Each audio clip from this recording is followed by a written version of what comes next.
Bom dia, pessoal. Hoje, na disciplina de História, nós vamos começar na página 244, falando sobre a criação da democracia e a conquista da cidadania. Os atenienses conquistaram sua cidadania após a criação das leis escritas, a abolição da escravidão por dívidas e a redistribuição de terras à população livre da cidade. Ser cidadão na Atenas do século VI a.C. significava que todos os homens livres nascidos na cidade e maiores de 21 anos tinham o direito e o dever de participar das decisões políticas do local, ocupando cargos públicos ou expressando suas opiniões sobre problemas coletivos. Para exercer a democracia, era necessário ser cidadão. Então, a gente vai dar uma grifadinha nisso aqui também, tá? Vou botar aqui. Homens livres, nascidos 21 anos, participar até aqui. Na Assembleia, em que o conjunto de cidadãos se encontrava, era possível debater e decidir como administrar a polis, as obras que seriam construídas, guerras que iriam iniciar e etc. A decisão da maioria era respeitada e colocada em prática pelos cidadãos sorteados na Assembleia. Os atenienses acreditavam que todos os cidadãos podiam, deviam e tinham condições de participar da política, ocupando cargos públicos por períodos curtos, 1 ou 2 anos. A democracia ateniense exigia, portanto, uma participação ativa de seus cidadãos e uma consequente igualdade de direitos políticos entre eles. Porém, a cidadania não incluía mulheres, escravos ou estrangeiros residentes na cidade. Então, vamos grifar isso aqui, ó. Porém, a cidadania não incluía mulheres, escravos ou estrangeiros residentes na cidade. Então, só eram considerados cidadãos, né? Homens de maior idade e que fossem nascidos lá e fossem livres, tá? O restante não era.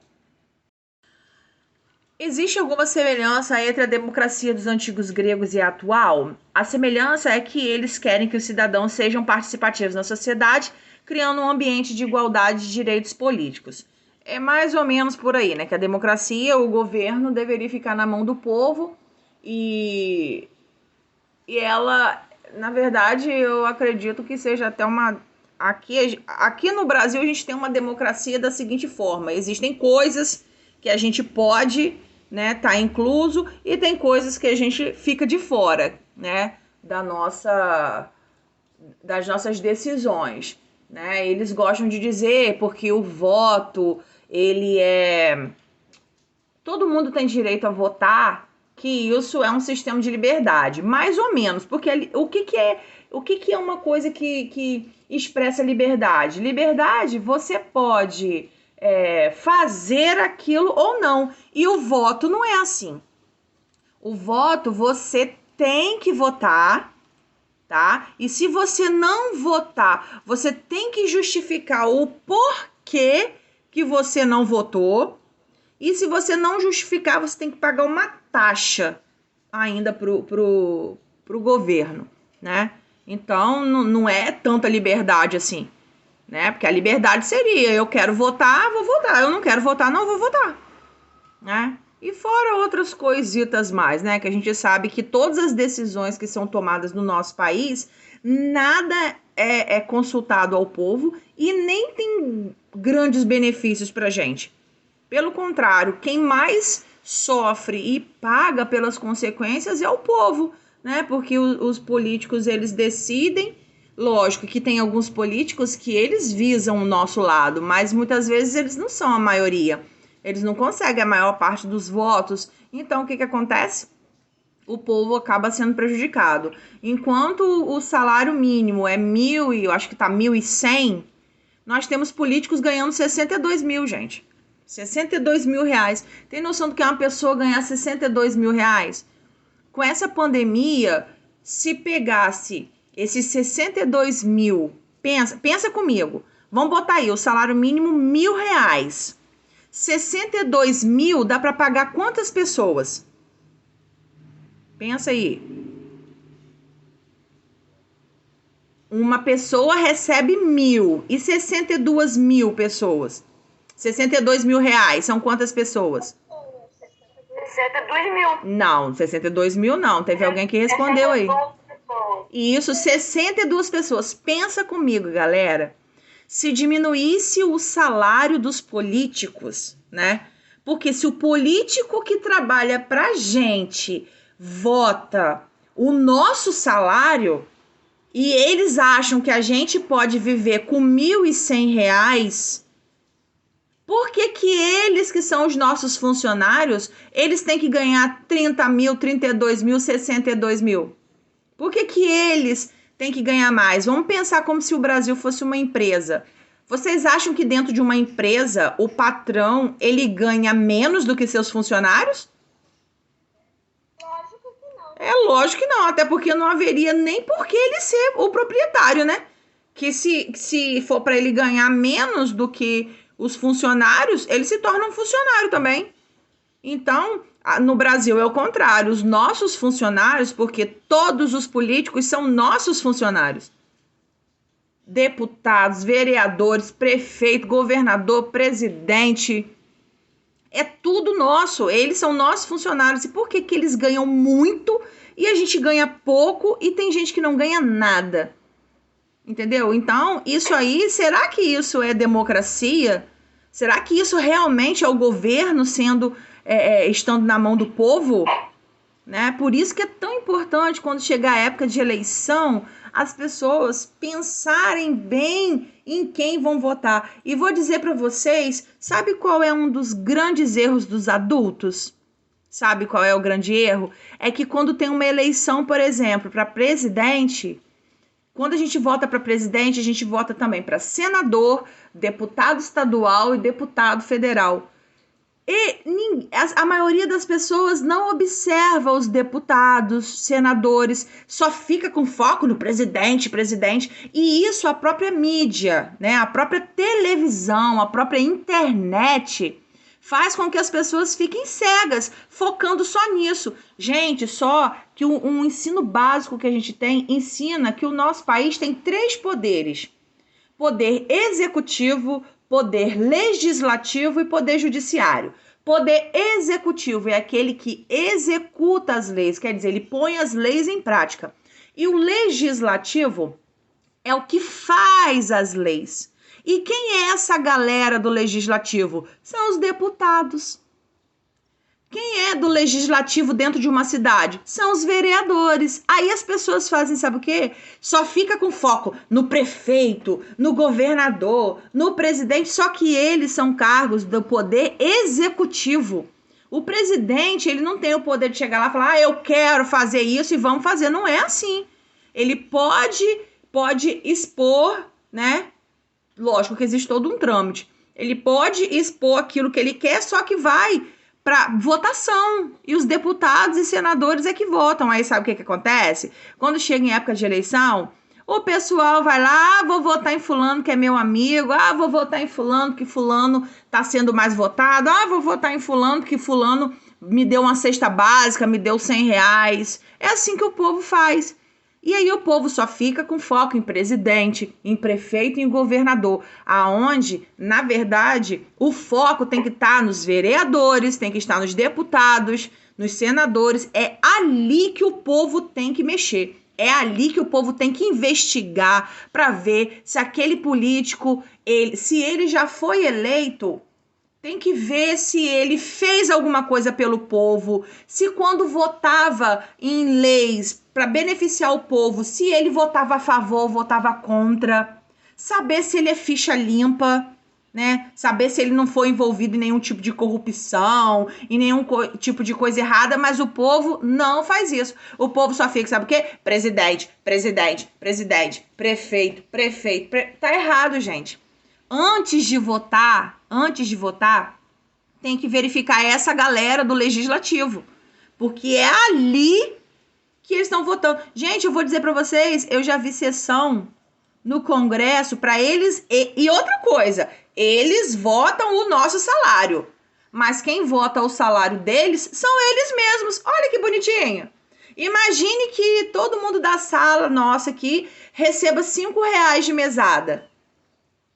Aí nós vamos votar para ver quanto que vocês vão receber. Por acaso, a maior parte de vocês vai escolher manter os R$ 5? Ou alguma parte de você, ou a maior parte vai escolher que aumente esses R$ 5? É lógico que a maior parte vai votar para aumentar. Então, o que acontece? Eu já vi eles discutindo feio. Tipo assim, os caras ganhavam, tipo assim, R$ 35 mil. R$ 35 mil. Aí, vamos aumentar quanto? E o aumento deles é assim, é negócio louco. Enquanto o nosso salário aumenta R$ 50, gente. R$ 50 você não compra nem um botijão de gás. R$ 50 você não compra nem um botijão de gás. Eles aumentam o salário deles, de tipo assim, 35 mil, pula para 45, pula para 40 mil e dá briga entre eles, porque alguns não querem que subam tanto, outros não querem nem que tenha reajuste, mas tem aquela galera pesada, porque, gente, infelizmente, uma boa parte dos políticos, não são todos, existem exceções. Uma boa parte dos políticos só querem ser político por causa disso aqui, ó. Por causa disso. Não é porque tem amor ao povo, porque quer fazer pelo povo, não. É isso aqui, porque é muito que rola lá dentro. Entendeu? Cara, vou dizer pra vocês, R$ 35 mil eu não ganho nem trabalhando um ano inteiro sem gastar um centavo do meu trabalho. Eu não ganho trabalhando os 12 meses do ano, ganhando o meu salário, eu não ganho R$ 35 mil. Não chega nem perto, não chega nem no cheiro. E os caras ganham R$ 35 mil, R$ 60 mil em um mês. E fora que eles têm um monte de benefício. Eles não pagam casa onde moram. Eles têm o benefício que o combustível do carro que eles andam, o governo é que paga. Eles têm direito a viagens. Antes dessa pandemia, eles tinham direito a tantas viagens internacionais, com tudo pago para eles e mais, tipo assim, 2 pessoas da família. Olha só, tudo às custas da gente, do imposto que a gente paga. Entendeu? Então tá tudo errado, gente, tá tudo errado. Entendeu? Então, a democracia ateniense era diferente. O povo mesmo participava ali, ó, das assembleias e discutia o que eles queriam para eles próprios, né? Próxima página. Democracia e escravidão no mundo antigo. Hoje, vivemos em um mundo em que a maioria das sociedades consideram a escravidão um crime grave. No mundo antigo, a ideia e a prática da escravidão eram consideradas naturais, mesmo entre os escravos. Em Atenas, por exemplo, não havia condição entre democracia e escravidão. No texto a seguir, Aristóteles, filósofo grego do século IV a.C., defendeu essa ideia. Por natureza, há o que comanda e o que é comandado. O homem livre comanda o escravo, da mesma forma que o macho comanda a fêmea e o adulto comanda a criança. E, todavia, as partes da alma existem em todos, mas existem de maneira diferente. O escravo está totalmente privado da parte aquilo que ele pode decidir. O sexo feminino a possui, mas sem a possibilidade de decisão. A criança a tem incompleta. Então, aqui, nessa primeira parte, ele vem falando que já por natureza existe um ser que vai comandar e outros que serão comandados. Então, aqui vem falando, ó, que o homem livre, ele comanda o escravo, que o macho, né, no sentido mesmo do reino animal, né, até mesmo no sentido do homem, ele comanda, ele está sobre o comando, a mulher está sobre o comando dele, né? E o adulto, a criança. Vocês, quanto criança, vocês não têm que respeitar o que os adultos fazem? Se a mãe falar, sai desse celular agora, vocês não têm que sair, senão vocês vão ter consequências. É isso que o texto está falando, tá? E aqui vem falando que, todavia, as partes da alma existem em todos, quer dizer, todos têm alma, mas existe de maneira diferente. O escravo, ele tá privado de decidir o que ele quer. Igual a mulher. A mulher, ela tem esse direito. mas não tem a possibilidade de decisão. A gente está falando isso aí lá mais na antiguidade, né? Hoje, de umas décadas para cá, as mulheres conquistaram espaços, mas algumas coisas ainda não são completas. E a criança não tem poder de decisão nenhum. Vocês não podem dizer para a mãe assim: eu quero comer hoje ou eu não quero comer, eu quero ir para a escola hoje ou eu não quero ir, eu quero tomar banho ou não quero tomar. Então a criança, ela basicamente não tem poder de decisão nenhum. Apesar de que nos nossos dias atuais nós temos muitas crianças que mandam nos pais. E isso é muito preocupante, porque se tornam adultos irresponsáveis, arrogantes, sem senso nenhum, porque acha que o que faz com os pais pode fazer com os outros. Aí se torna um adulto frustrado e passa muitos problemas na vida, tá? Outro aqui, ó. Estabelecemos que o escravo é útil para as necessidades da vida. Outro. O escravo tem corpo forte, adaptado para atividade servil. O homem livre tem corpo ereto, inadequado para tais trabalhos, porém apto para a vida do cidadão. Então aqui tá querendo dizer, tipo assim, que o escravo, lá na época, vamos botar um pouco para nossa realidade, lá na época da escravidão no Brasil, onde os negros africanos eram capturados, eles pegavam, galera, os negros mais parrudos, mais fortes, tipo esses caras marombados, né? Porque o corpo deles é muito melhor do que o corpo de qualquer europeu, né? Por forma natural, da própria natureza que Deus fez, né? É uma galera que tem um corpo bom, um corpo forte, né? Então, aqui também estava falando sobre isso, que geralmente os escravos, eles têm um corpo forte para essas atividades braçais. Sendo que os outros bonitinhos lá, os homens livres, né? Eles tinham o quê? Aquele corpo mais reto, mais refinado. E não eram, tadinhos, adequados para trabalhos manuais, né? Então, eles eram aptos só para o trabalho de cidadãos, né? Muito bonitinho isso, para não dizer o contrário. E outro, os cidadãos não devem viver executando trabalhos braçais ou fazendo negócios. Isso porque o ócio, quer dizer, repouso, é indispensável ao desenvolvimento das qualidades morais e à prática de atividades políticas. Aqui tem uma estátua, né, de Aristóteles. Agora aqui a gente vai botar a autocorreção de novo, tá? A mesma coisa, a autocorreção e a data de hoje. Somente isso é o suficiente. Ok. Aí tá aqui. Observe o trecho A do texto e responda quem comandava e quem era comandado na Atenas do século IV a.C. Gente, aqui, quem comandava e quem era comandado em Atenas? O homem livre comandava o escravo. Da mesma forma, aqui a gente pode botar assim, ó. O homem livre comandava o escravo, o macho a fêmea e o adulto a criança, tá?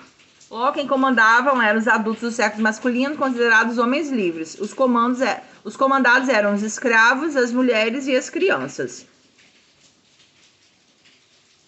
Aí, aqui na letra B, está pedindo, marque no texto o que justifica o homem livre comandar o escravo e marque no texto o que justifica o macho comandar a fêmea. Vou voltar lá só rapidinho, tá? Aí, ó, são esses tracinhos aqui, ó. Tá? Essa ali é a resposta. Pois, de acordo com o texto, por que o escravo era considerado útil para as necessidades da vida? Porque o escravo era forte e adaptado à atividade servil. Quer dizer, ele estava propício, devido ao seu porte, ao seu corpo, a trabalhos braçais, tá?